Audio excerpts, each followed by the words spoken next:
Hello, my lovelies.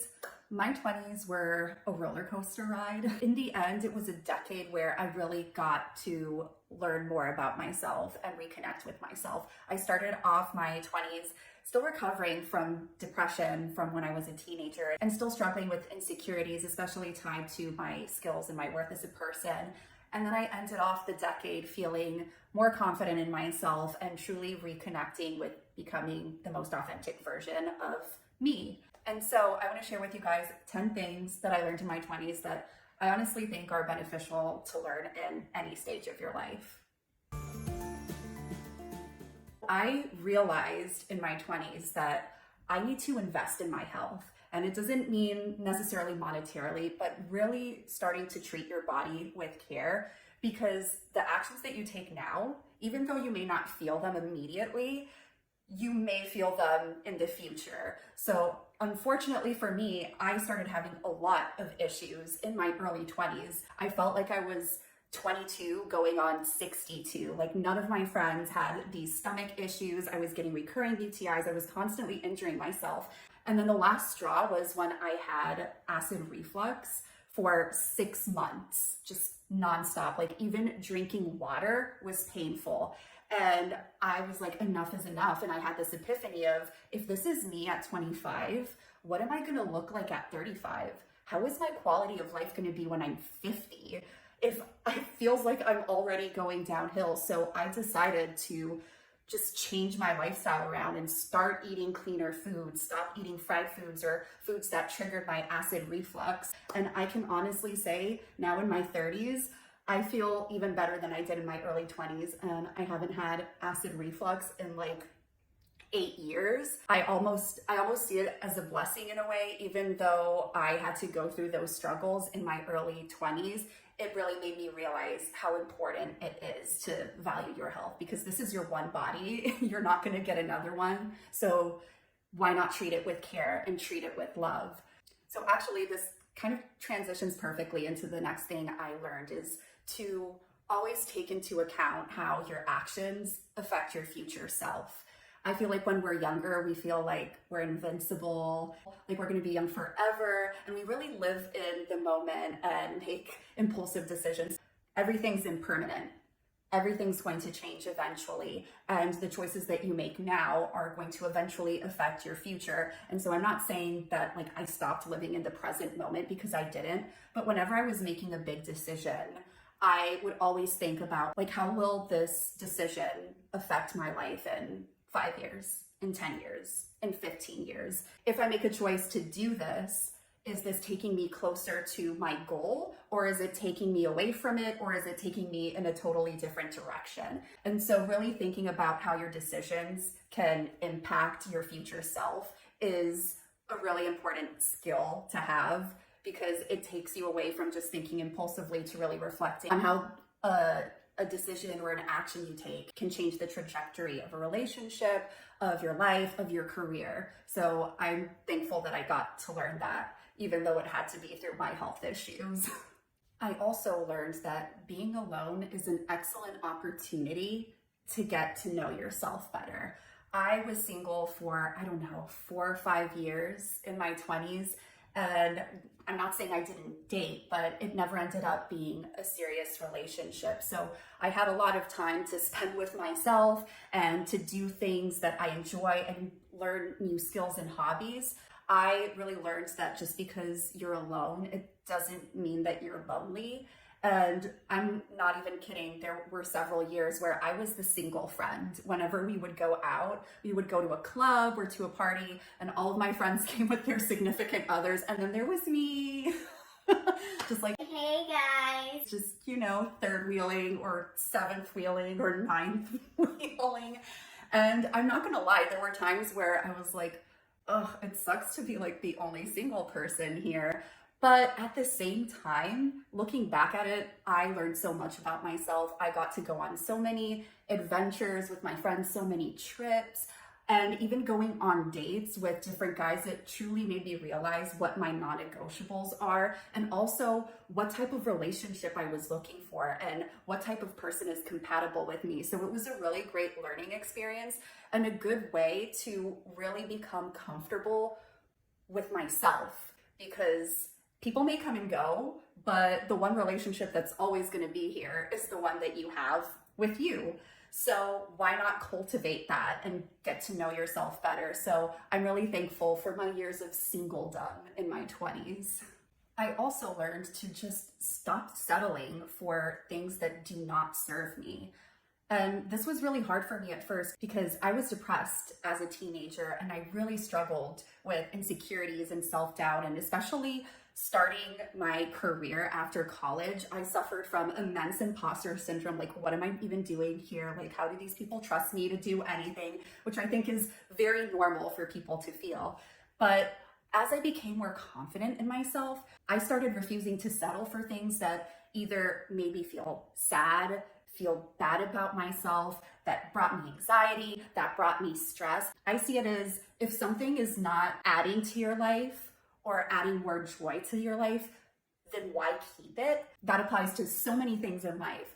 And it's crazy because when I was insecure, it was hard for me to not settle because I didn't believe that I deserved more. I didn't think I could achieve more. So I would just settle for things. But as I started growing in my career and developing my confidence, I was like, no, enough is enough. If it doesn't serve me, then I've got to let it go. There's so many things we actually miss out on in life if we just settle.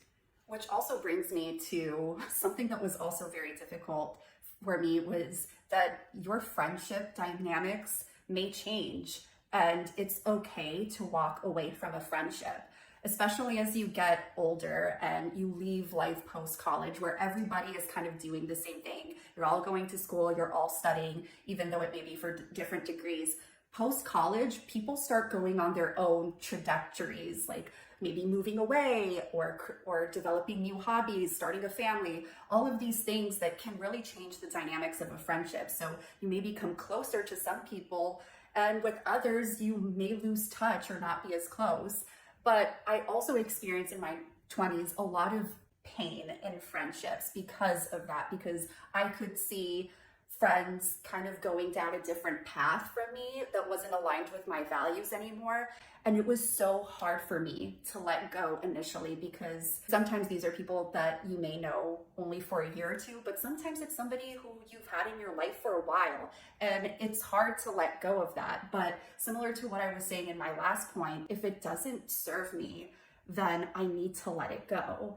And so sometimes you just have to walk away from a friendship. You don't have to hold any resentment or be shady about it. Just walk away. And it was so hard for me initially to learn that.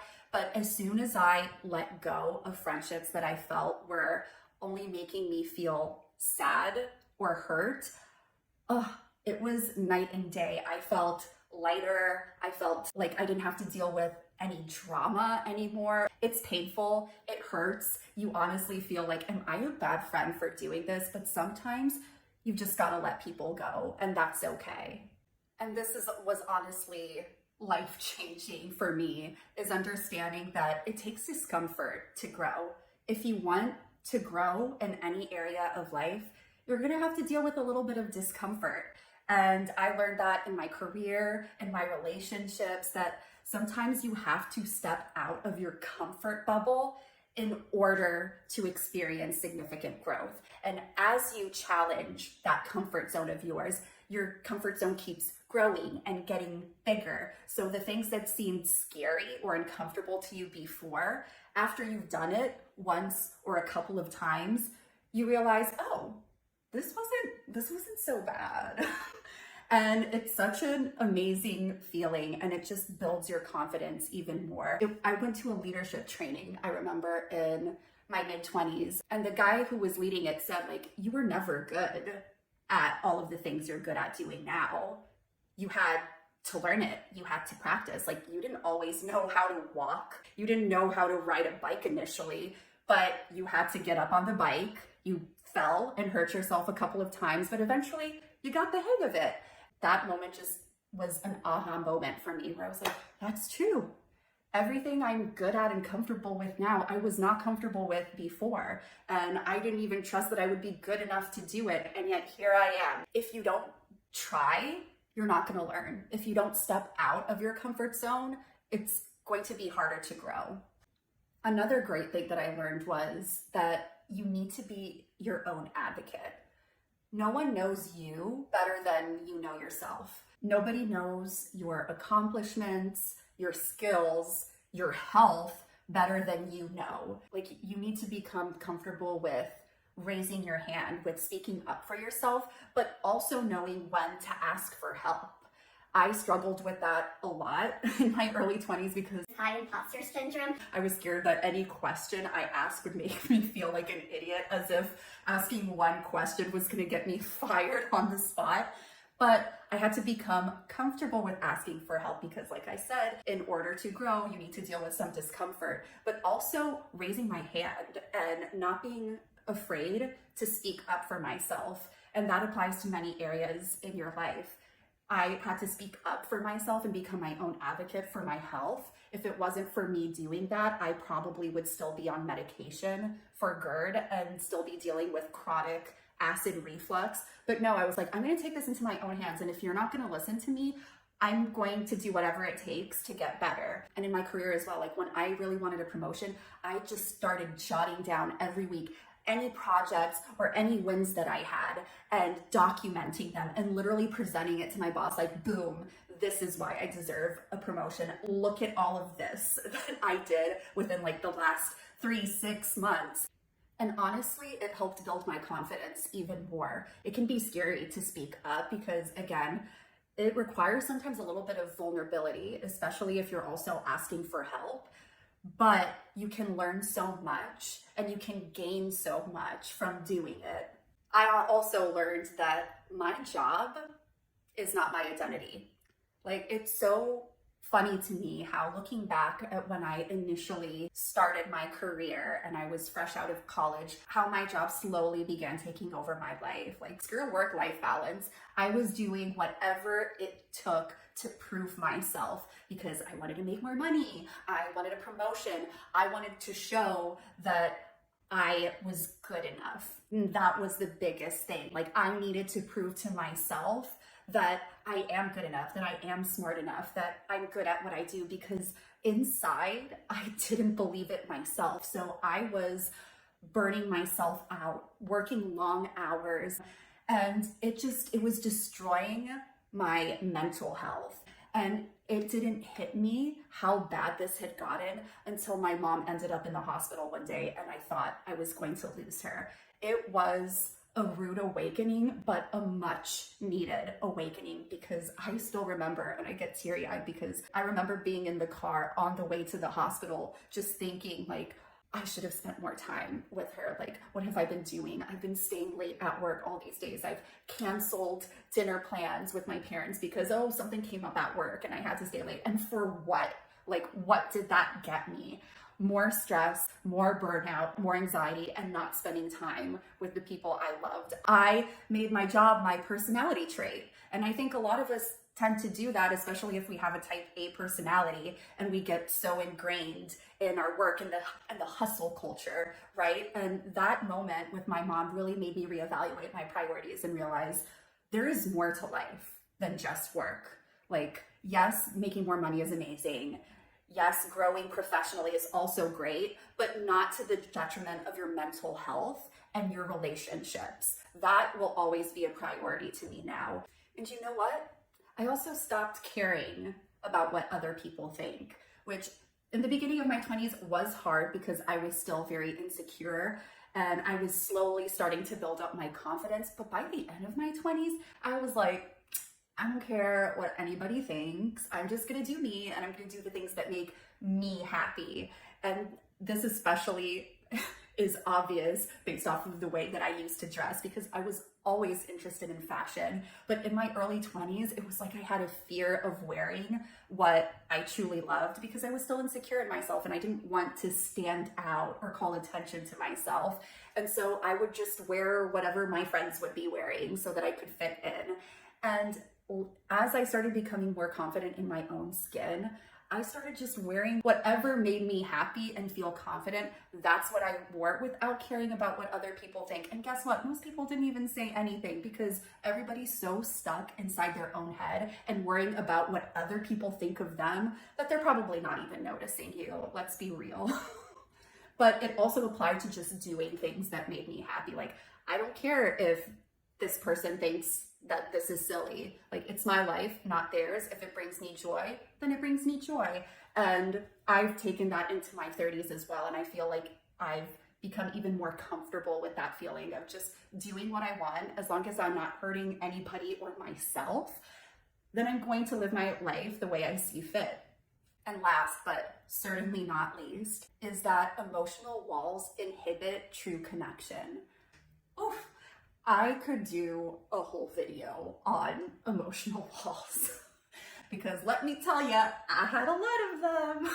I had a whole fortress, and part of it was because I was insecure and I was so scared of being vulnerable because I didn't want to get hurt. I didn't feel comfortable being honest and vulnerable and talking about my insecurities, talking about the fact that I had been depressed. Most people didn't know that I suffered from panic attacks and anxiety because I was so scared of letting people in because of that fear of judgment. And it was my relationship with Ben that truly started breaking those walls down because I was so scared of being in a relationship because of that fear of getting hurt. Like, what if you break my heart? You know, like, what if this relationship doesn't work out? Like, all of these what ifs. And I remember Ben just looking at me and saying, like, you've just got to trust me. You've just got to trust people.